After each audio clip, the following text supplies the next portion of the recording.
Right, so welcome back. Our very special guest today is Ben Dechrai.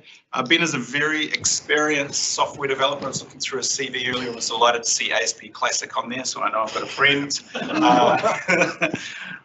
More than 2 decades in software development, so yeah, please do take time to connect with Ben after his talk.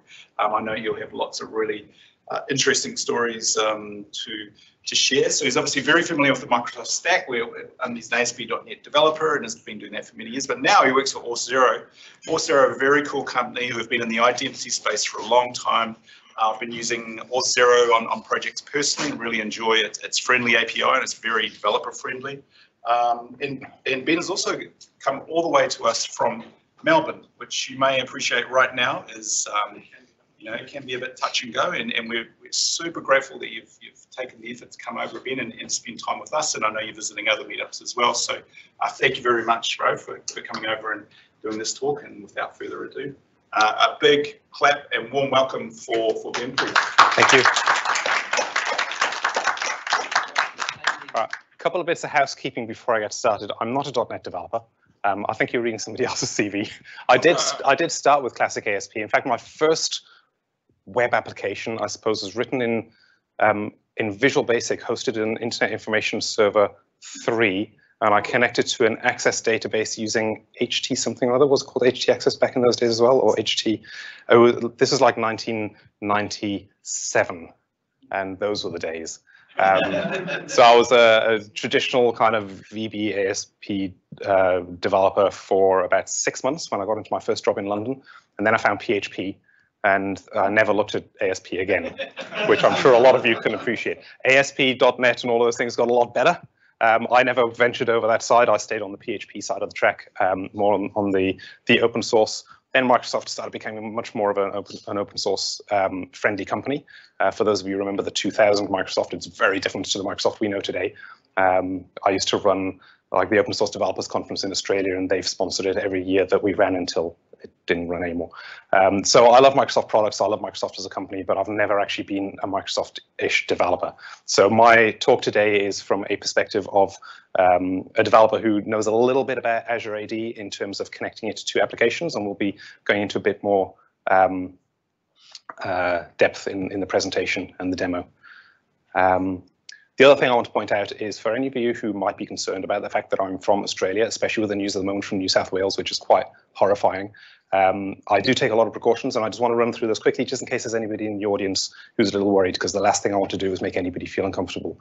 So I am fully vaccinated with Pfizer. Even before I travel, I self-isolate at home for 2 weeks. The only things I do is the minimum things like going out and doing shopping and collecting the mail. I wear a mask outdoors in Victoria, even when I don't have to, because the last thing I want to do is travel and take it somewhere else. That would be probably like the most horrifying thing for me personally. So please feel safe breathing in my, well, you can breathe in my general direction anytime you like, but please feel safe in knowing that that I've taken as many precautions as possible to make sure that everybody that I come in contact with is safe. So without any further ado, let's get into it. So a lot of this is probably not news to you yet anymore because of the wonderful introduction. As you can tell, there's no .NET up there. I'm very opinionated about security and privacy. It's probably something I was quite passionate about before I even got into public speaking. And then once somebody gave me a microphone, you couldn't stop me. I've been a developer for over 22 years. I'm an incessant community builder. I love speaking at meetups and running events as well. I drink too much coffee. And these things all combined, possibly including the coffee aspect, into Auth0 hiring me as a developer advocate for the APAC region. And that's what brings me here today to speak to you. Now, today's talk is going to go into Auth0 as a product, but I want you to know that I'm not here to sell Auth0 as a product. If you're not familiar with Auth0, it's basically like an identity as a platform service that allows you to integrate your applications through SDKs to this identity platform. It does a similar job to the applications area of Azure AD, which we will see in a minute. But by and large, depending on your needs, there are various software as a service products, and there's also off-the-shelf solutions that will do the same thing. My only request is don't roll your own identity. In the same way as most people wouldn't roll their own credit card processing, they would go to PayPal or Stripe or PushPay or any of these other companies. Use a product that's specifically designed to do identity if you're doing identity. Unless you work for an identity company, it's not your core business. So make that somebody else's problem. Excuse me. Yes. So UNC? UNC. What was the anagram you just said? I didn't understand what you were saying. I don't remember saying an anagram. Can anybody help me? What did you say? To To use any off-the-shelf type product or so there's Keycloak, for example, which is an open source product, which is an off-the-shelf identity platform that you can run on your own service. You can use Auth0 or Okta or Cognito or Azure Id, or there's a whole lot of products that will do identity management for you, but don't write your own username, login, password, reset, multi-factor authentication, all of these things. Don't write your own. That's the only thing that I ask. For the sake of your sanity, your company's productivity, and your users. and inevitably, we'll be creating way more vulnerabilities.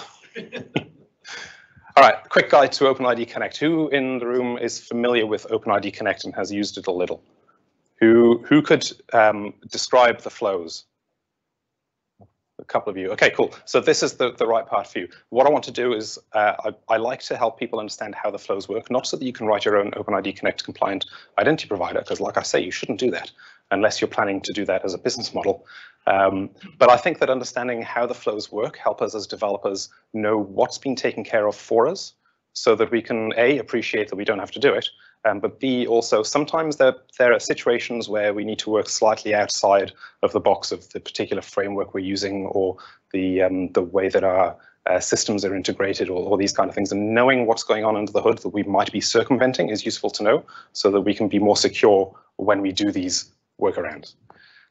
So let's have a look at how OpenID Connect works.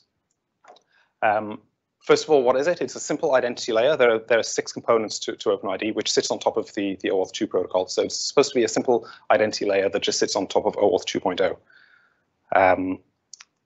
It's basically designed to verify identity. Auth 2.0 is basically your authorization protocol, for those of you who don't know it. And this basically is things like let LinkedIn see my Google contacts so that it can invite everybody and spam them, that functionality.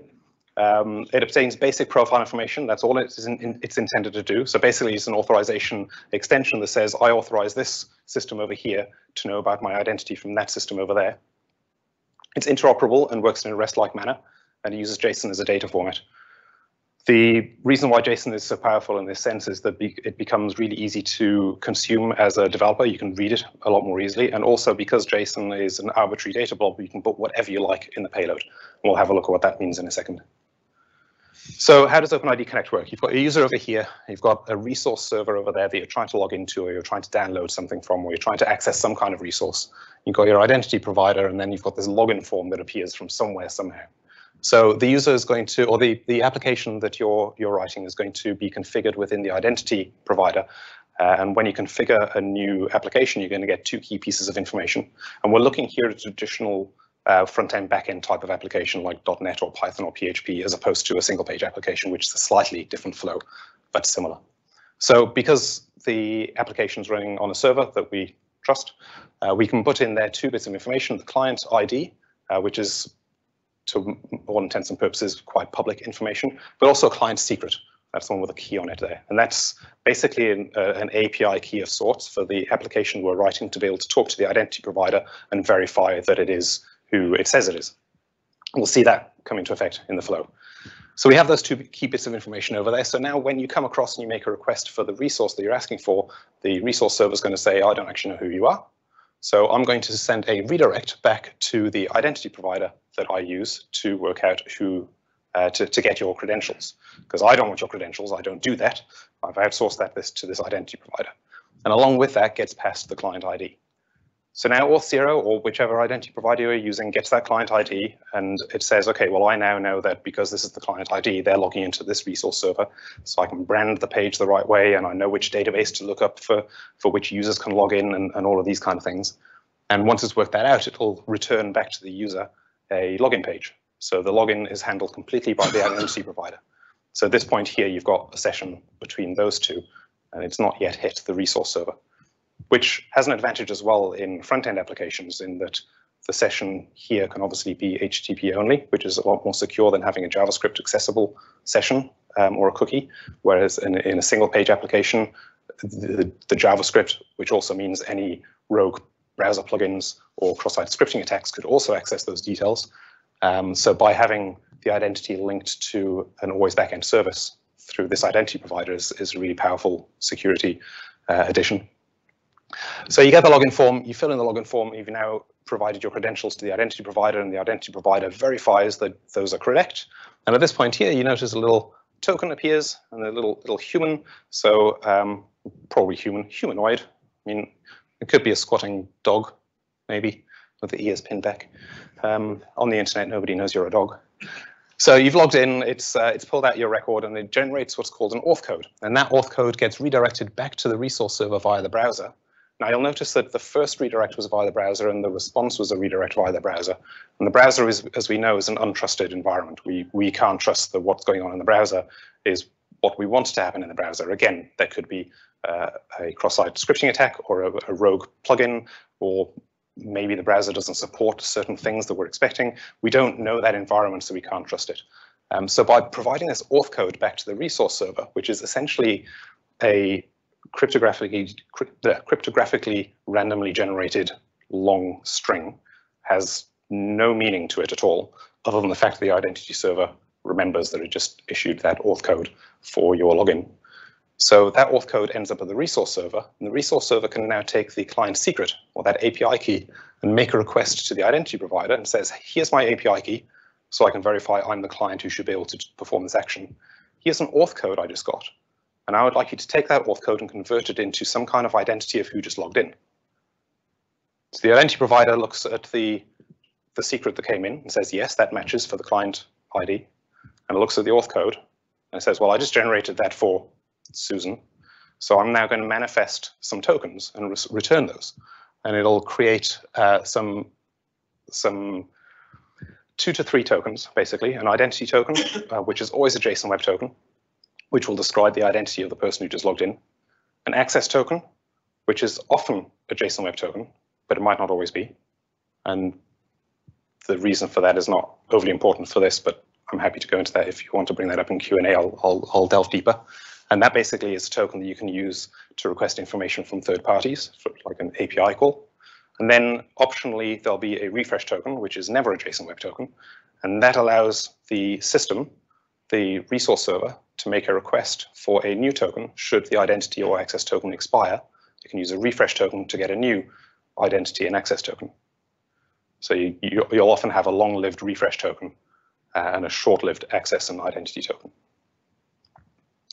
So that's OpenID Connect. Any questions about that flow?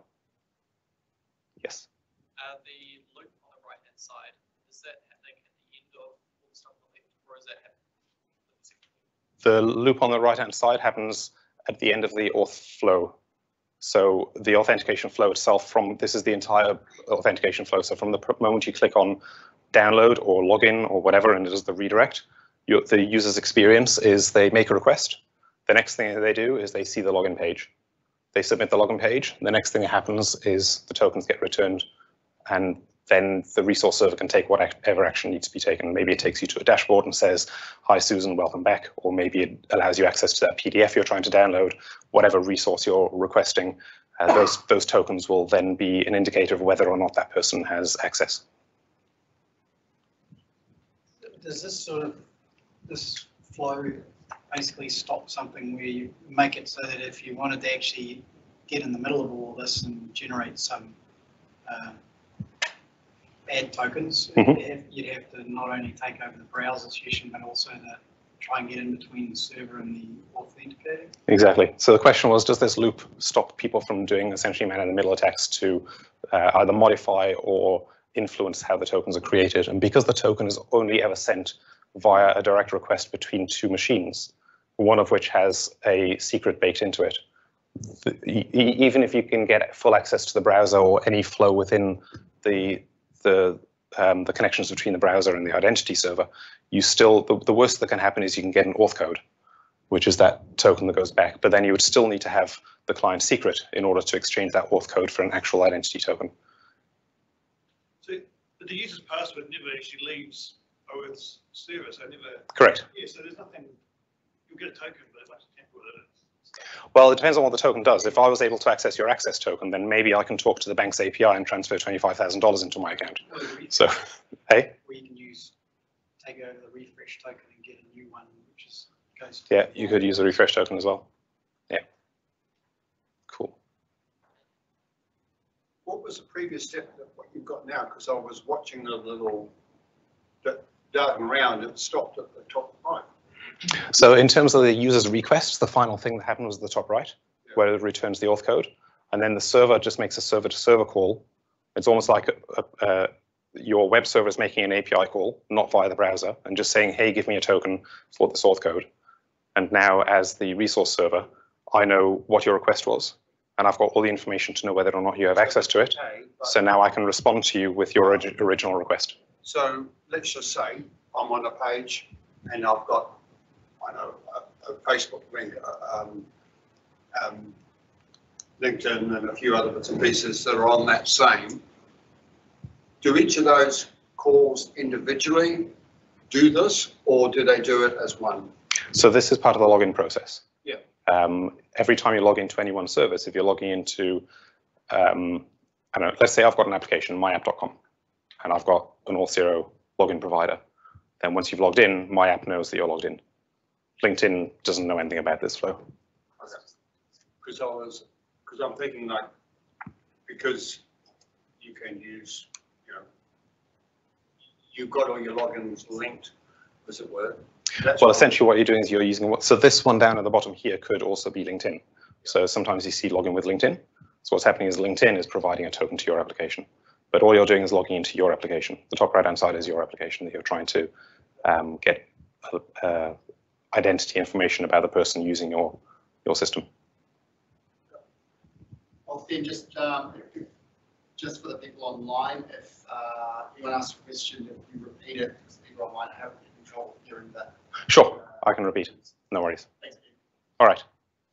Okay, let's move on to the next part. If I was pressing buttons inadvertently, and I think I've started one of those timers on here, so I think this is going to probably buzz. Is it working again? There we go. Probably going to buzz at me in a minute to tell me my time's up. That'll be fun. All right, connecting Azure Auth0 to Azure AD. Why would we do this, and how would we do this?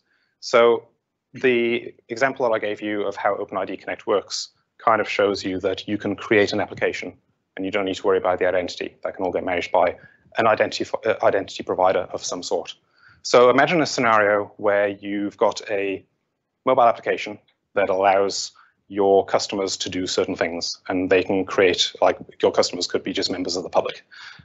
They can create an account, they can log in, and they can use the application in whatever way you intended to. And then at some point, you decide that you're growing your application, and there's going to be some aspects to it that your internal staff are going to want to be able to use as well. Now, they could go and create an account in the Auth0 tenant so that they can log into the system as well. But now there's a disconnect between, oh, it's buzzing, my time's up. Now there's a disconnect between those users and your Azure AD users, because you've already got a list of all of your users, and why should they have another username and password in this application backed by Auth0 when they've already got accounts in Azure AD? So the use case becomes that you could use either the database that's provided by Auth0 for your public users, or the Active Directory in Azure to be able to authenticate your enterprise users. And wouldn't it be great if you had one interface for them all to log in, depending on which one they're trying to log in as? I was talking to somebody earlier on as well outside about the different scenario where you already had an internal system, and basically it was like a room booking system, and all of the internal people already had access to it, but they wanted guests to be able to do it as well. How can those guests log in without you having to create users in your Active Directory? That's messy, and security policies and all of these things. So wouldn't it be great if you could take an application that's internal only and make it externally accessible through an external login provider as well? So that's the kind of use case that I'm looking at here in terms of why you would do this. How would you do this? Well, we've got this this rough outline of how OpenID Connect works for one scenario. Imagine if we took this and we duplicated it. So we had one stacked onto the other, kind of piggy banking. And you have your app at the top there. And to use the app, they have to log into Auth0. But then Auth0 is also an app. And to log into Auth0, you need to use Azure AD. Now, at the Auth0 level, you could still do a standard username password login, which would use the Auth0 database. But is there a way for us to extend this to say, well, I'm logging in through an Auth0 tenant through an interface provided by Auth0, but I want Active Directory in Azure to be the user database for this. Now you could say, okay, well, I'll create some kind of Lambda function somewhere and secure it so that Auth0 can make a request to see whether the username and password are valid and all of those things. But Active Directory, Azure AD supports OpenID Connect. So why don't we just get Auth0 to be a client, the resource provider, in the whole diagram, and Azure AD to be the identity provider to Auth0. That's exactly what we're going to do today. So hopefully that's given enough of a technical background to how things work and where the flows are, because we're not going to get hugely into code. It's mostly going to be configurations and demos of seeing it all in action. Also, this is going to be highly interactive, and by highly interactive, I mean I'm doing this. There's nothing prepared other than I've got my Azure AD portal. I've reset that, and I've created a brand new Auth0 tenant for this, and we'll see where I go wrong. If you spot me doing something wrong, yell out. I'm more than happy to take that kind of feedback. If you have any questions at any point, or you want me to backtrack, yell out as well. I'm very happy for this to be as interactive as it needs to be to get it working. All right. So most of you will be familiar with this screen. I don't think, yes. Can I zoom in? I can certainly do that. There we go. Most of you will be even more familiar with the screen now that you can actually see it. All right, let's jump into Active Directory. That's not what usually happens. Do I need to click on View now? Have you changed the interface, Microsoft? Or did I click on the wrong thing? Right, I'm going to have to zoom out slightly here just so I can see what's going on. Where's the left menu on? There we go. Is that big enough for everyone? If I zoom any further, I lose the menu. Hey, yeah. All right, so over here we have our app registrations, and this is where you would create. Has anybody here not used Azure AD and the app registrations part of Azure AD for doing authentication for web applications? A couple of you, okay. So a lot of you will be familiar with this, but I will run through this in as depth as I can, just so that I remember what I'm doing, and also so that those of you who haven't used this will get familiarized with this as well. So this is basically where you will register the application. In our case, because we're using Azure AD in this. Let's go back to this one just for reference. Oh, that's pretty. There we go, in this scenario here. So we're configuring Azure AD here for Auth0 to be the client. So what we need to do down here under app registrations is to create a new registration for our Auth0 client, but also our application. Meanwhile, if we switch over to Auth0, let's make this a bit bigger as well. We want to do exactly the same thing here. What we're going to do here is configure Auth0 to be the identity provider for an application that we want to be able to log into. So I'm actually going to start at this point first, just because I'm going to download a sample app and spin it up, and that's going to take a bit of time, and then we can switch back to the Azure AD thing. So the first thing I want to do is come into applications. So this is the equivalent of the app registrations in Azure AD. We're going to create a new application. If my click button will work. Create an application, and this will become the Azure Lunchtime Demo. Benjamin can't spell. All right, so this basically it doesn't really matter. Like for the purposes of this demonstration, it doesn't matter what technology I'm using, because all we want is an application with a login button. So I'm just going to go for the single page app because they're easiest to get up and running. I'm going to choose to follow the quick start for React. And I'm just going to download the sample here. Yes. In this thing, you're going to be using Auth0 to produce the login screen, or it's passing it, and it's just passing stuff down to the Azure AD. It's not Azure that's doing. So have the ability to. So the question is, when we're logging in, it's just going to be Auth0 that has the login screen, and there's nothing from Azure AD. It depends on the login process. So the application is always going to launch Auth0 as a login screen, but what we'll see is Auth0 allowing you to log in with Azure AD. And if you've used the app registration or the OpenID Connect part of Azure AD, you'll know that when you get to the login screen, when you click on the login button in your Azure AD backed identity backed application, it'll take you to a page that looks like an Azure AD login or Microsoft login. We will see that as well. So but it is kind of proxying through the AD. It's a redirect, so it doesn't proxy it as such. Yeah. So all right, that's been downloaded. Let's, oops, wrong keyboard shortcut. This one here. Let's make this a bit bigger. And we should now have React 1 login.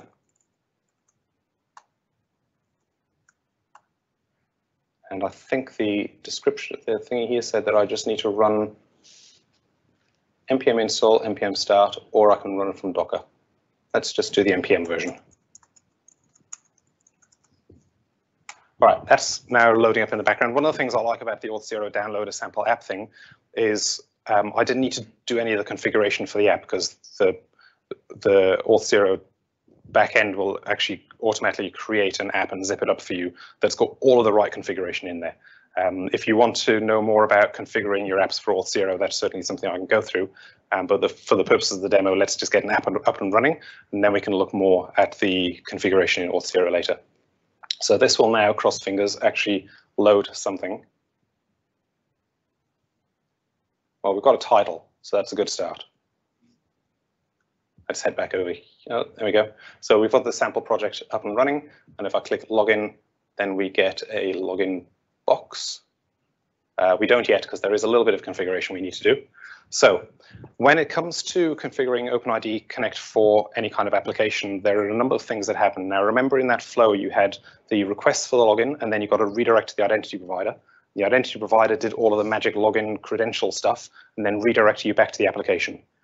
One of the questions I think was you asked, does this flow, I don't think it was you, doesn't matter. Somebody asked, does this flow stop any kind of ability to inject or modify the flow at some point? Now, imagine if somebody did manage to convince the identity server to redirect with that auth code to somewhere else.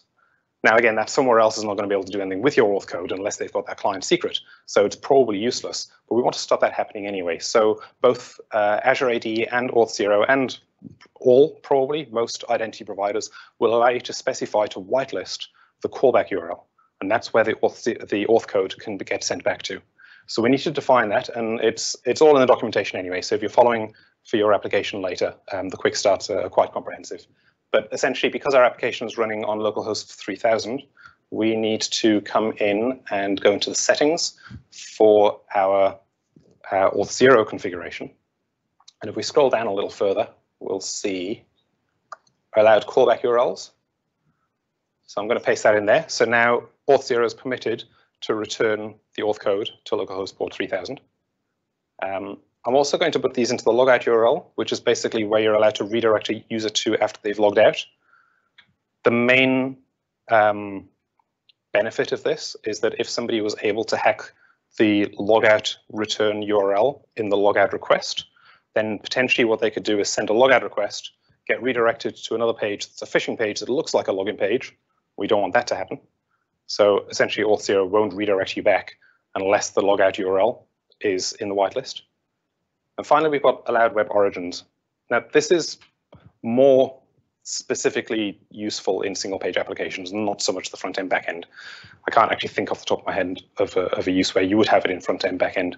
But essentially, the web origin is the mechanism by which a single page application, so an application running in your browser, can make a request to Auth0 to find out whether or not the user's logged in already.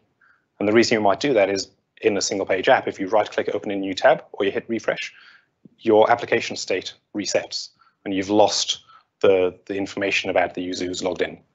We don't want to store that kind of information in a place that's too easy for a malicious script to find, for example. So rather than storing too much information, we have a transparent re-authentication mechanism, which allows an app running in a browser to say to Auth0, is this person already logged in? If so, please give me some tokens. And then it rehydrates those tokens into the application so the user's automatically logged in. So the user experience is nice and seamless. So that's where the web origin is required in this particular scenario. One thing I almost always forget is to click Save Changes. This change has been saved. All right. So I mentioned before things like the client ID and the client secret.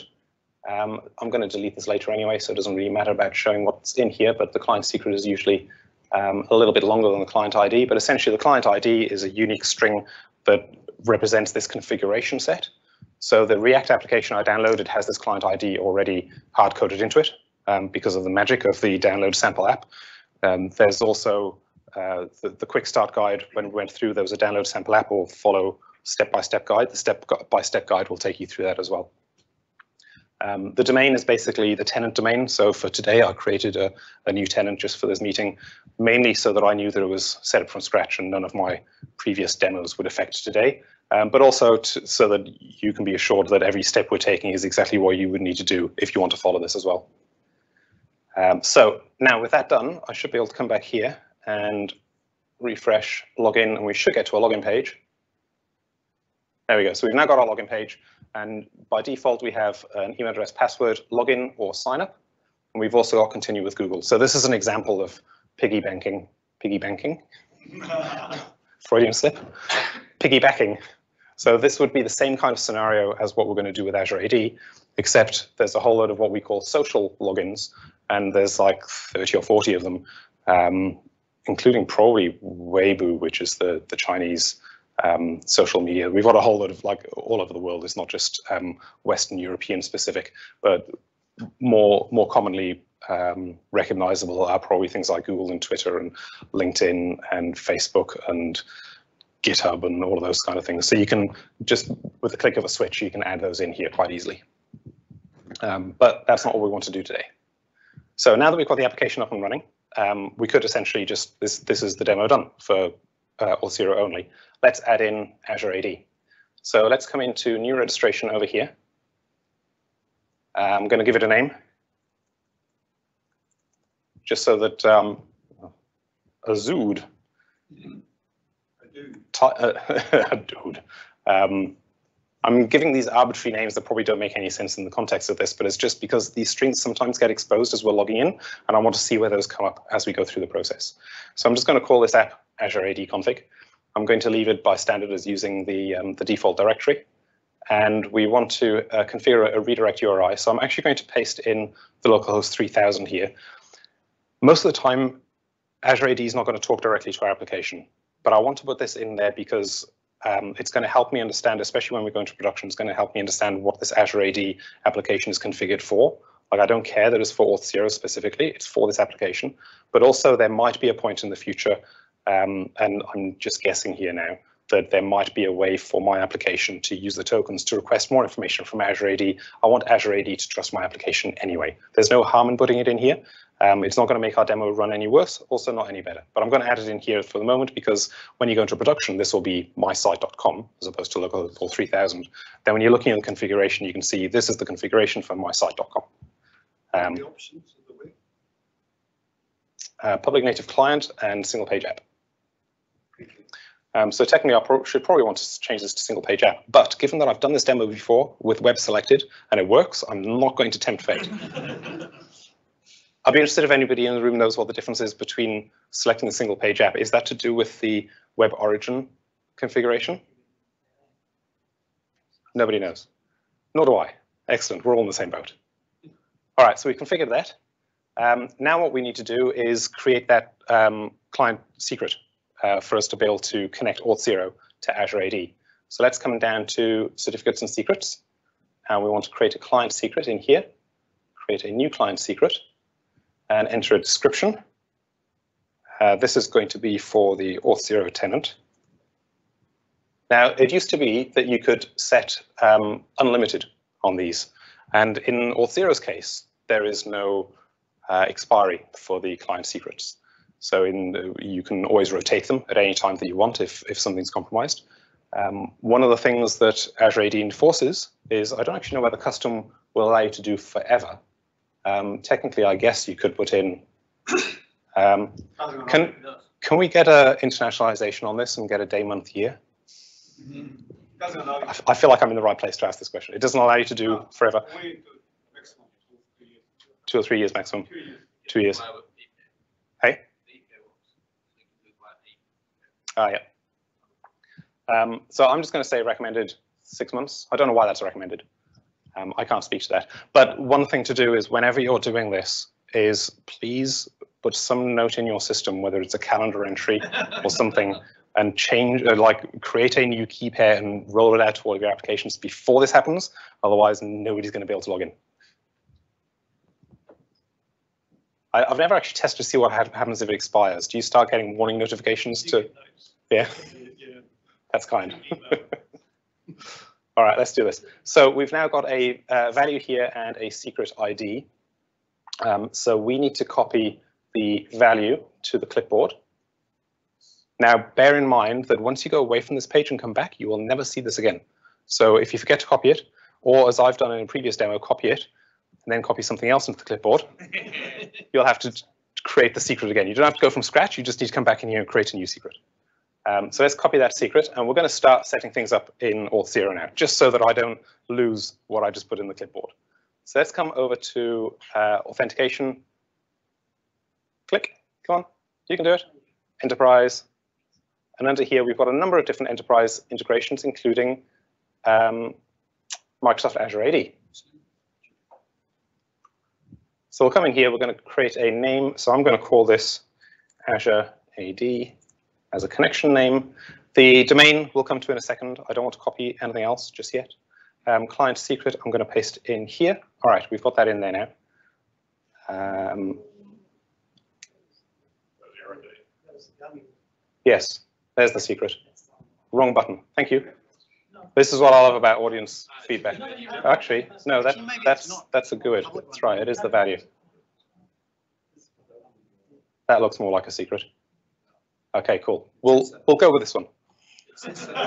It does. It's confusing though because it's a secret and it's the value of the secret, and then it's got the secret ID, which is an ID of the secret. But is that the secret ID? Anyway.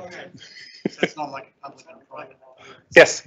Ben, we've got a question from online. Do you need enterprise pricing plan Auth0 to interface with Azure AD? Good question. So I believe not. The new tenant that I just created has a 22-day free access to everything. Tell you what, if we can defer that to the end, what we'll do is we'll log into one of my old tenants that's been around for more than 22 days, which isn't then onto the free tier, and we'll see whether or not it's possible to create this. It's a great question, something I haven't checked into. Can I ask you a favor? Can you remind me at the end in case I forget to do that? Thanks. All right, so we've got our client secret. The next thing we need is our client ID and our tenant domain, so the domain that we log into for Azure AD. These are somewhat not totally obvious. If we come back to the default directory overview, we have the domain here, which I would love. I'm loving that I'm on Microsoft. Can I make another feature request? Can I have a copy button here for the domain? That'd be great, thanks. So I'm going to copy that, and I'm going to paste this into the Microsoft Azure domain. And finally, the client ID is, where's this one? That's a bit further up. Maybe. Under app registration. Oh. You have to go back to your app in app registration. Is it an app registration? I can never remember which overview it's in. Yeah. And then click on your app. There's the application client ID. Yes. So it's in the overview for the app. And it's at the top. It is, and it has client in brackets. That's the bit I was looking for. So there's the client ID, and can I ask for a consistent interface?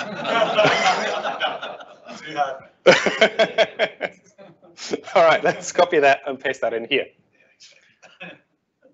All right, so we found the 3 primary bits of information we need to configure Azure AD as a connection provider in Auth0 now.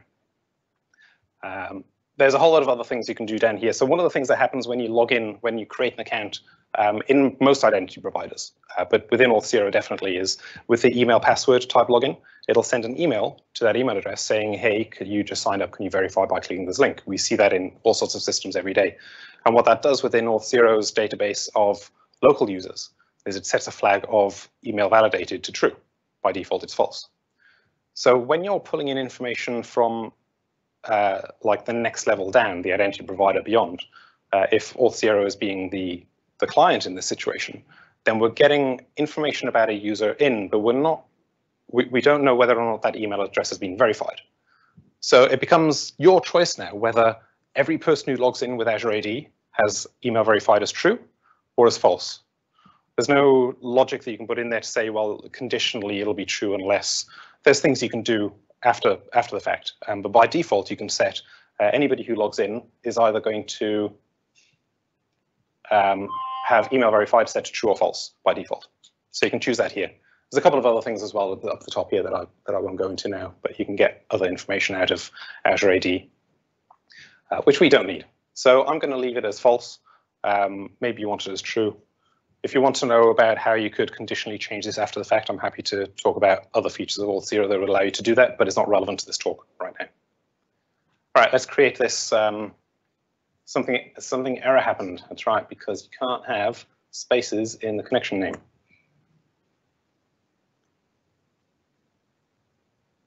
There we go. So now we have a new connection, and it wants to know what our login experience is going to be like. So here we're getting a bit more into the user experience of how things look when they log in. You'll see a warning up here saying identify first is not enabled. We'll come back to that in a second. We can provide domains that we link or we associate with our AD login. But let's just skip down to the bottom and say for now what we want to do is just create a new connection button. You know, before we saw the login with Google, what we want to do is create a new connection button down at the bottom. And because you can't have spaces and various other things in here, you can actually customize this name. I want to continue with my super org. Change the button logo URL if you like.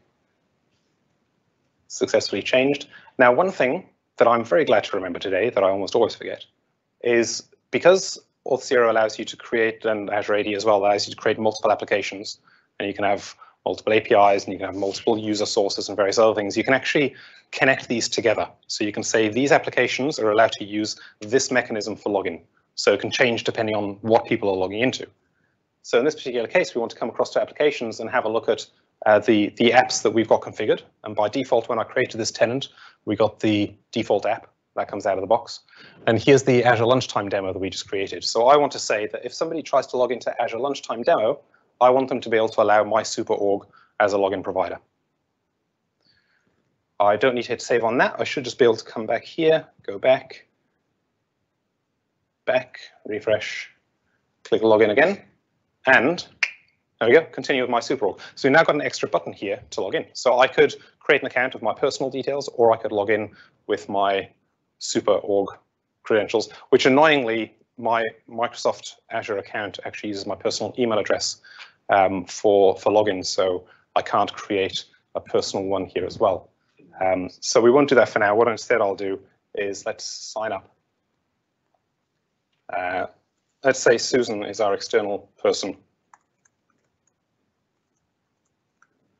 And she's come along and she wants to create an account because she wants to use, this comes up because we're in a demo environment. In production, this would only come up if you're making a request to a third-party API where you need that kind of permission system.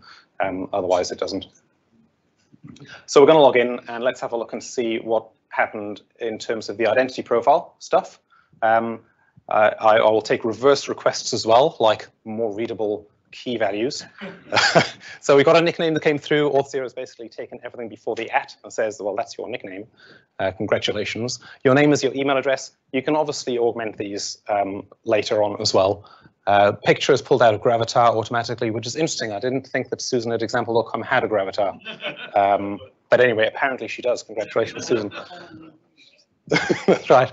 SUB down here is a fun one. That's the subject. So whenever you're looking at any identity token, the payload, once you base64 URL decoded, will look a little bit like this as JSON. And the subject is basically the unique identifier for the user. So if they change their email address or their name or their password or where they log in from or whatever within this Auth0 tenant, whenever they log in with those credentials, this will always be the subject that comes out. So within your application now, instead of storing a username and password, you just store a subject. So when the person logs in, you get that identity token, you pull out the subject and you say, okay, I now know that this subject is logged in. I can do a pull out of my database of users, because obviously, say you're doing an accounting app, you still have transactions and accounts and users because they have to be associated with a user object. but that user object can now be pulled out based on the subject as opposed to a username password credential match.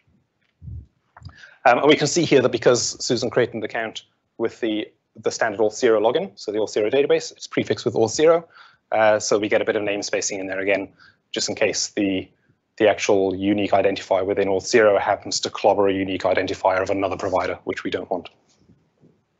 All right, let's log out. And moment of truth. Have I done everything in the configuration? Does anybody here use apps in Azure AD, and have I missed something? Or are we just going to find out? Let's just find out. There is something I forgot. We need permissions,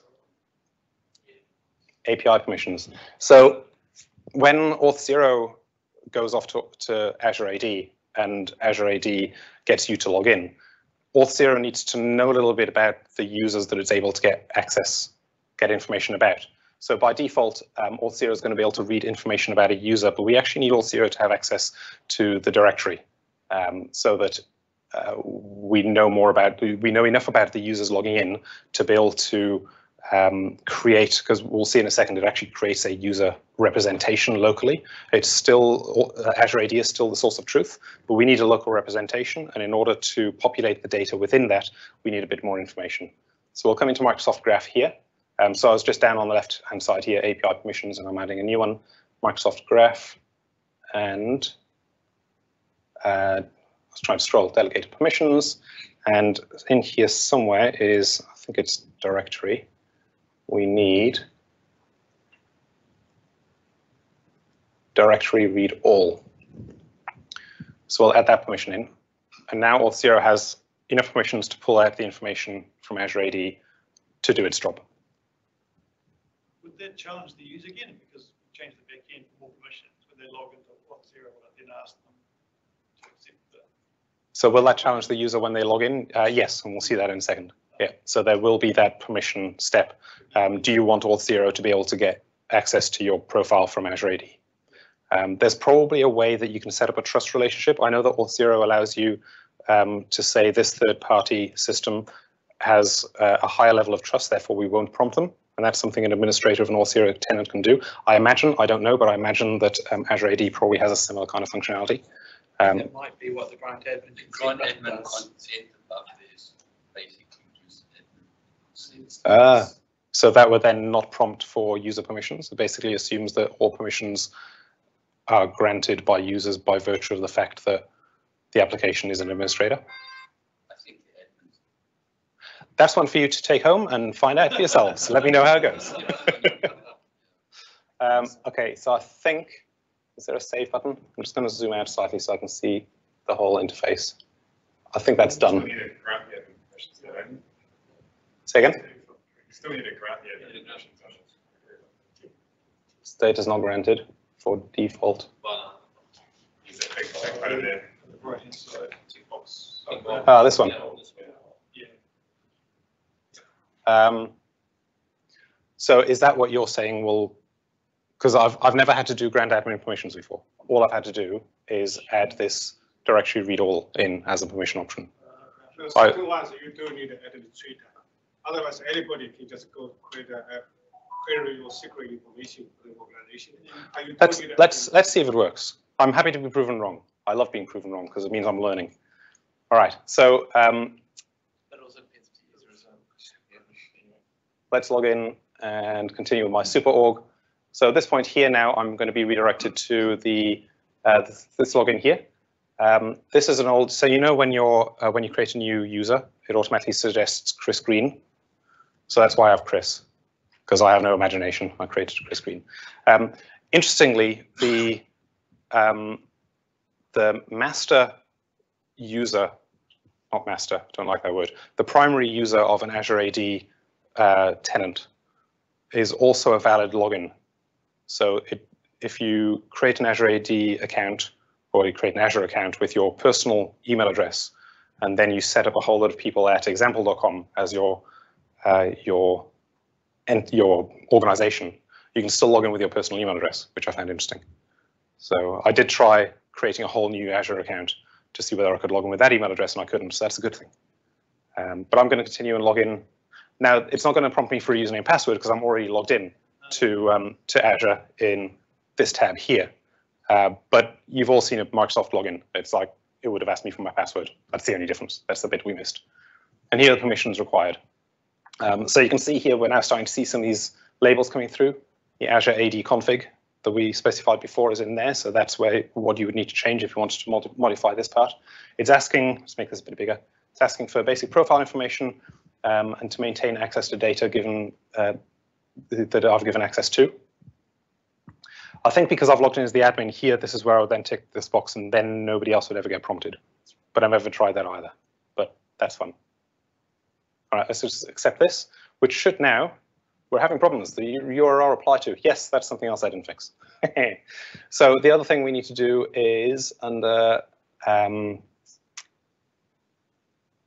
which one? Is it authentication? I thought it might be. We need, so we're allowed to send a token back to localhost. We also need to be able to send a token back to Auth0.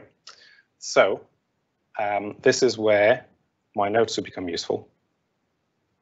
Let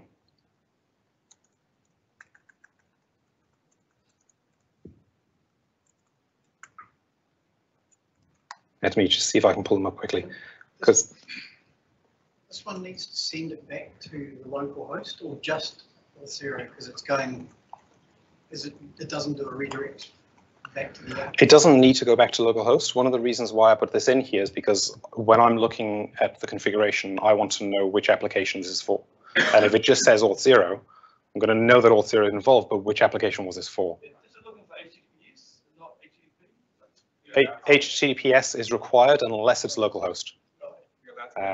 So you'll see as I start typing in, it says must start with HTTPS, or it can be HTTP/localhost, just because we don't expect everybody in localhost to have HTTPS set up. So the format is this. So it needs to go to /login/callback. That's the bit that I just need to refer to. It's in the documentation, but I also had it in a note here. So we want to allow Azure AD to send the auth token back to this callback endpoint that's hosted at Auth0. And I just need to change the tenant name here to be this part up there.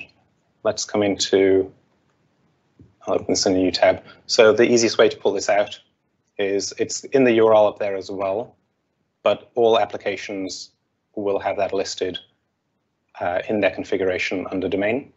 So I'm just going to copy this. And we're going to paste that in there. So we're now allowing Azure AD to actually provide the token to Auth0. And another thing to bear in mind is that oftentimes when I've done this demo is I've switched tabs so often I accidentally put that down in this box here. So don't do that. Okay, save. Reckon we can get it working this time? Are we taking bets yet? All right. Another useful one for testing is if you go to your Auth0 tenant and just go to /logout, you'll get a single OK.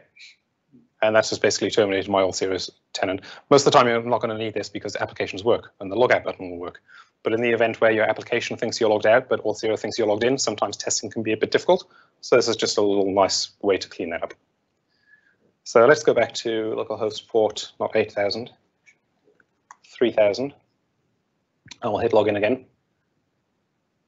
And we'll go to mysuper.org. All right, hopefully this time. Yay. Well, it hasn't gone wrong anyway. It's a good start. Let's have a look at our profile information now. So we've still got our gravatar. We've still got our email address. You might be thinking, well, hang on a minute.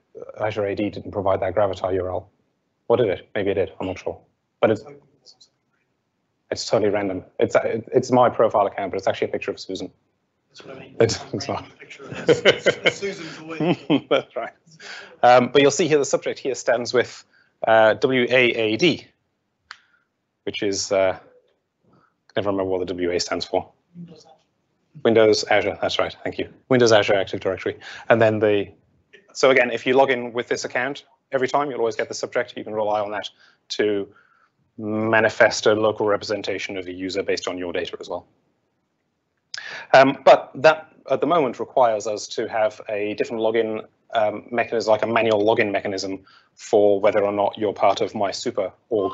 Wouldn't it be nice if you didn't have to do that? So let's just do one final change before we wrap this up, and we'll come back into Authentication Enterprise, and we will edit our existing Azure AD configuration. Oh, that was create. Let's click on this one.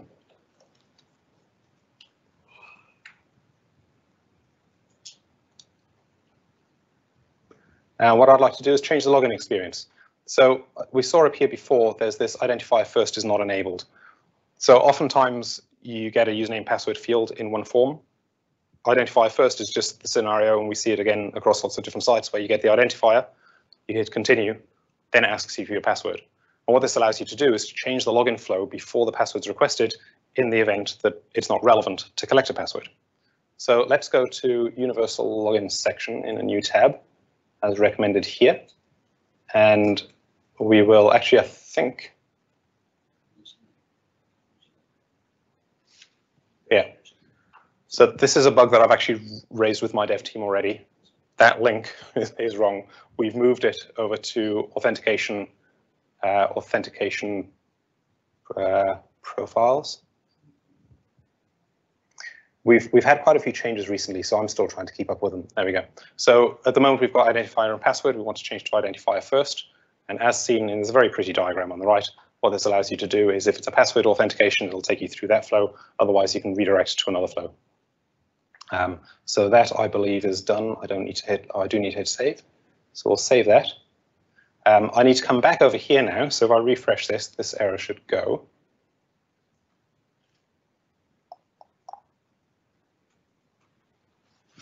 And now what I can do is I can define any number of domains that will automatically trigger login with Azure AD. So if I put in my surname, which is for my personal email address, I can come down here and I can get rid of this button altogether. So we don't even offer the button for login with my superorg. And we'll hit save. Saved. So now if I log in, I should get the old login mechanism where we only had these options. So most people are going to be able to log in with their public account. But as soon as, so if I did, what did I have? Susan at example.com. It's going to take me to the next page and say, OK, what's your password? If, however, I put in this one, it's going to redirect me directly to the Azure login. What happens if you both have Azure and a login? Say it again. What happens if you have both Azure plus username and password? If you have Azure and username and password? Yeah. Well, we do. So Susan could have logged in with her username and password, but because I put in an email address that has a domain that's listed for Azure, it automatically pushes me through Azure. I guess question is, what happens if you have the same ID in both your database and well, as we'll see in a second, my account is now also in the Auth0 database, but we'll look at that in a second. So if you have a scenario where you have people with the same domain who want to be able to do a password login, then that's not enterprise single sign-on. Like Microsoft is never going to have, you can log in with a username and password with a Microsoft.com account or do a single sign-on with a Microsoft account. So Auth0 will never provide that. Somebody register account in your database. Auth0 with the same login as for Microsoft account. So if you have the same login email with a Microsoft account, and in your Auth0 database. Well, if you've configured the domain to go via Azure AD, it'll always go via Azure AD. Okay, so it doesn't go to your. No, but in the situation where, for example, the opening argument that I had was you've got an application that already has public users, and then you switch to Azure, it would, or you add Azure in as an enterprise login option. You would get two accounts in Auth0. You'd have the username. Let me just switch over. Let me just finish this part, and then we'll have a look at the user section. So if we look over here now, we should see, again, for those of you who have picture perfect recollection, you'll notice this is exactly the same subject. Yeah, I've got a couple of nods. That's great. So I've logged in automatically. You also notice that when I hit on login or continue after putting my email address in, I wasn't prompted for anything. So we had complete seamless single sign-on there. So for your enterprise users who already logged in to Azure AD, once they click on that button, as long as they've done the permission thing the first time, or you've done a blanket accept for the whole organization, it's a really seamless login experience. All right, let's have a look at this this user area. Without the password, using that login, do you need to put in your email each time you go to the page, or just that particular session? It's like any normal login. So once you've logged in, you're logged into the application. Yeah. Sorry, just for the people at home, the question was, do you have to put your email address in every time you access another page? It's a standard authentication kind of session where you get credentials in some way and authenticate a user to your application, and then they're logged in for that session. What I actually meant was, okay. Like you log in, use your enterprise email, select it. You don't need to use your password. That's cool. You close that window. You close all windows, and then you reopen that window again under normal. Would you have to put your password in? It'll still remember that you were logged in. Yeah. It's the same. So the question is, if you log in using if you put your email address in for your enterprise account and you get taken automatically through the login process like we just saw without any interference, and you get directly to the resource you've requested, if you then close all of your browser tabs and then start it up again, will you have to provide any kind of credentials? That, to be honest, depends on whether Microsoft remembers your login. Sessions can persist beyond a browser closing and opening, depending on how the session. I would imagine in most cases the answer is yes. A lot of systems, especially also if you're using the browsers that integrate all of this for you automatically, then you shouldn't be prompted again. Sometimes you are, but it's going to be minimal. You're probably going to get prompted that less than you would if you were doing a standard username password login. Welcome. Yes. Can you pilfer like the cookie or whatever is being used on the browser to keep that session and use it to move to another part or another site that's going to use the same Azure Auth0 Azure stuff? So the question is, can you pilfer the cookie from the browser and use it to access another system that also uses this mechanism for login? Is that right? Yeah, so we'll grab the tokens that are in that cookie that's been used. Well, can you grab the tokens that are in the cookie? The tokens are never in the cookie. The cookie is essentially in most cases, cookies are a random string that are associated with a set of, like a dictionary of sessions in the backend, so that when your browser makes a request, it includes that cookie, and your backend application can then say, let's pull in and reinstantiate this session based on this cookie ID.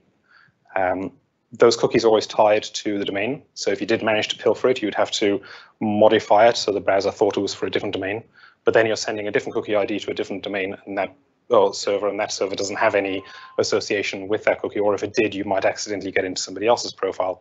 But you're not going to be able to use it in that way. You're not going to be able to get tokens out that way. So it doesn't the Auth0 won't recognize that that's cookie if it's been modified somewhat, or? Well, with the cookie in Auth0, the authentication is always against your tenant. Yeah. So the cookie would be for their tenant. Auth0 will always recognize it a cookie. Like, the cookie doesn't have any information inside it saying which domain it's for. It's just that the browser has an association between domains and cookies, and every time you make a request, it'll say, for this domain, send all the cookies associated with it. And then the web server does whatever it wants with those cookies. This doesn't change anything to do with cookie security. So everything that was true for cookies before is still true now. Yeah. Cool. Any other questions? Cool. All right, let's have a look at this user. So we can see here's Susan, and Susan is in our username password authentication connection. If you came over to authentication and databases, you would see that connection in there. It's the default username password store that we provide in Auth0 for you to store your users in. And here's the Azure AD one that was automatically created when I logged in. And this is here so that we can create that login flow. This is not the source of truth, and we can still get updates from Azure AD in terms of this user's personal information, and obviously the credential mechanism is always handled through Azure AD. Does that answer the question somebody had about users? Oh yeah, so I was going to say that one of the questions was if I had an account already with ben@dechrai.com and then we added Azure AD, what would happen? I would have another user in here with ben@dechrai.com with a username password connection.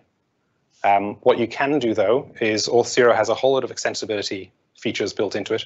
So you could do something like a post authentication hook that allows you to detect duplicate emails between usernames and then merge those together. That user merging or merging, I guess, is something that I know is available in like the enterprise and maybe the Dev Pro accounts. I'm not sure what its availability is in the lower accounts, but that's something there's actually an extension for to help you with. Is it the same for the social logins as well? Same for social logins. Yep. So if you logged in, and that's one of the demos that we do for the user merging, is that exact scenario where I log in with Twitter, which has my personal email address. I log in with my username and password, and it says, hey, we've noticed you've already got a Twitter account. Which of these do you want to be the primary? And then you can log in with either in the future, and that subject that came through will be the same no matter which I log in with. Because essentially what will happen, I'm not sure whether it's visible without there being a match, a duplicate. But if we look in the details, there's like a linked, there you go, associated accounts. So in here, the primary account would be the main user record. So in this scenario, if I had my personal email address in there beforehand, I would be able to link it and say, well, my Azure AD is actually my primary account. I want that to be the source of truth of who I am. And then in associated accounts, it would have a link there to my ben@dechrai.com account with the username password store that's provided by Auth0. So that link would be there. And then even though I logged in with my username and password instead of Azure AD, this would always be the subject that comes back, whichever of those two I logged in with. So you as a consumer of that identity token then within your application are assured that the subject that comes through, you can rely on that to pull the right user out of your database. Sorry, are you doing QA right now? I've been doing Q&A all day long.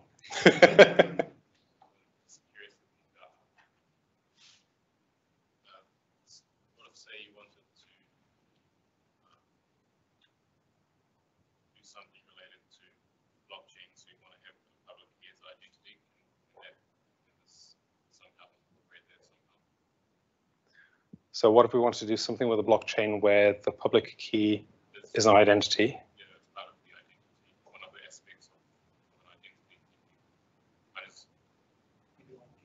Like, do you want, when I log in, you want the identity token to contain information that points to something on the blockchain?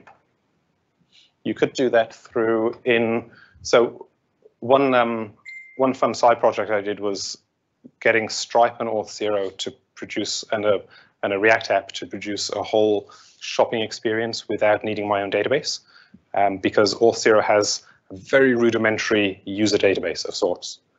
So if we look down here, further down on the details, we've got some metadata that we can store. We've got a user metadata, and you can put any arbitrary JSON in here at all. And you've got app metadata. Essentially, user metadata is anything that the user can conceptually change. So if they wanted to examine the network tab and find out their access token and make a request to the Auth0 management API and call the update app user metadata, and here's the token like for a sufficiently technically competent user, or if that's something you want to put into your application, it's user modifiable essentially. So don't trust this to not be modified by somebody else. And then you've got app metadata, which can only be updated by the application itself. So what I did in my demo was I would store the Stripe user ID in app metadata. So then when I logged in, my application would get the ID token, including the Stripe ID, and would then be able to go to Stripe and say, hey, I want to get information about what this person ordered. So you could do the same kind of thing. You could put in here a reference to a public key of something on the blockchain. Would it be safe to put a private key there as well? Look. Sort of. I mean, if you would trust putting your private key in Dropbox, then maybe you would trust putting it in Auth0 as well.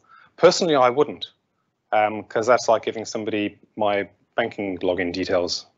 And I would not put my banking login details in here, not because I don't trust Auth0, but because something can always go wrong. Yeah. For example, in my case with the React app, there are actually still some Lambda functions, because obviously my React app can't have the secret API key for Stripe because it's in the front end. So there are some Lambda functions that the React app talks to, and they will make a request to Stripe. If I've written something dodgy in one of those and somebody is able to call it insufficiently authenticated, then they would be able to get access to my Stripe secret, potentially. That's obviously a lot less, well, potentially a lot less serious than getting access to a blockchain private key. Yeah. You created a user, Susan. I did. I created a user, Susan. I'm just repeating. When that happens, maybe I've missed something. You were allowing, like, how was she identified? Just by email address and password. The same way as if you sign up for a Twitter account today, it's just going to ask you for that. To the app, and you're logging in to go to the app. Yep. How can you have control of who has access to the app? So the question is if anybody can log in, because we're not just restricted to the Azure Id, so you can log in with create an account with username and password. How can you restrict who has access to the app? Authentication and authorization are two very different things. So what we're looking at purely is the authentication side of things. We know that Susan is logged in. In terms of what her capabilities are, that comes down to access control. And there are various things in Auth0 you can do in terms of access control through scopes and role-based access control mechanisms built in. Obviously, any identity provider is only going to be able to go so far. So oftentimes, more complicated stuff will have to get rolled into your application itself. That was a part of the OAuth.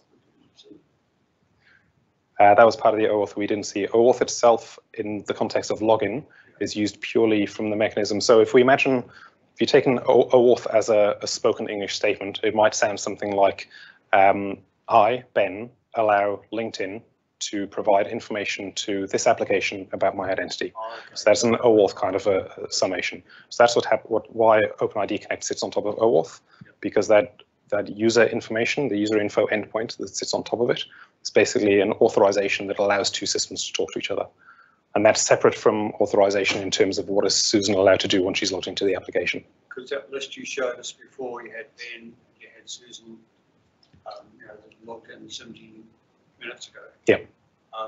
So therefore, then obviously you can keep track of that for future reference.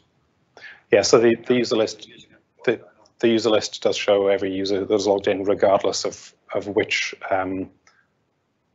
connection type they're using, whether it's Azure AD or Google or the username and password built into Auth0. Correct.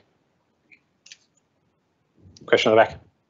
Just looping back to the enterprise pricing plan Auth0 to replace the Azure AD. Yes. So let us come up here and we will switch to another tenant like this one, which is way old. And we'll go to Authentication, Enterprise. This feature is not included in your current plan. Upgrade your subscription to Developer Pro is required. So you can have 3 connections on Developer Pro, or you would need an enterprise account. Yeah. Thanks for reminding me. Sweet. Well, thank you so much for your time. I hope it's been useful. I'm going to be sticking around if you have any more questions. But it's been really fun. It's been really engaging, and thank you for your input throughout. Thanks for dealing with jumping around during the demo.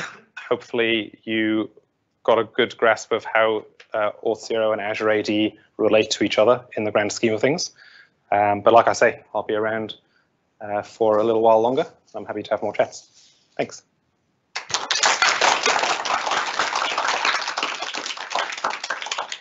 Thanks very much. That's everything for today. Looks like we've cleaned up the pizzas pretty quickly. Thank you very much for coming. Anyone know the next meetup, or anyone know what the next event we have? I know Wagner and Will, the Azure Connected Systems user group, I think they've got one coming up on the 3rd, and that's with Azure Functions and CI/CD with Azure Functions and Azure DevOps. And for those that are interested in what Ben's doing, he's talking at the .NET user group tonight on WebAuth10, which is the stuff around FIDO. And that's the Auckland.NET user group, if you want to look it up, and that's up at Bushbay, which is just up there. But I think you're talking at 6 or something. It starts at 6. Probably. Presentation. for those kicks off at 6:30. For those at home, are we still streaming? Yes, we are still streaming. Okay, for those at home who are in the Auckland region, or in fact, it's online as well everywhere, isn't it? We were just talking about another meetup that I'm doing tonight, which is the .NET meetup, where I'm talking about WebAuthn and FIDO security keys and how they all tie into the authentication credential side of things. Cool. So please tell your friends about this meetup. We'd love to see you back as well. Let's just have one final round of applause. Thank you so much, Ben. Thank you.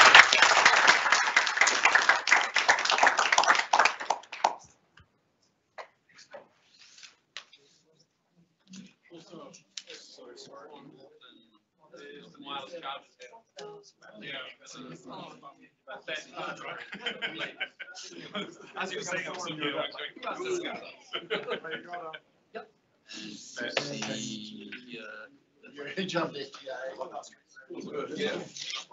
That's been tonight. Sweet. I just wanted to introduce myself.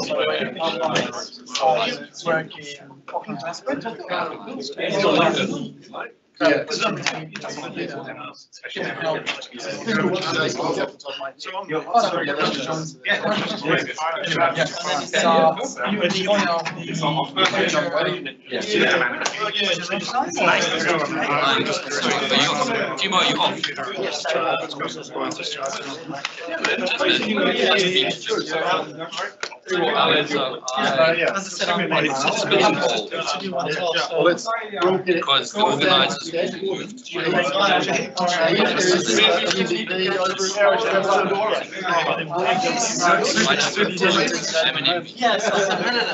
was more than convinced. yes. If you look at it, it's not like I work with.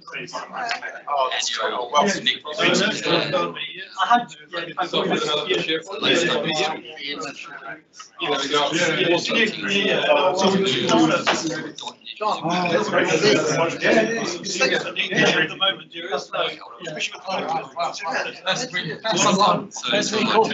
Yeah, I was talking prior to this about my journey into learning more about the cloud. So I'm becoming a mentor. Coming from basic security.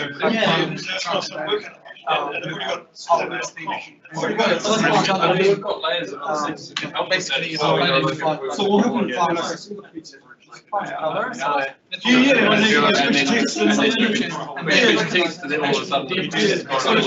Any other choices? A lot of people want to learn anything about Azure ID without the guides. Here's the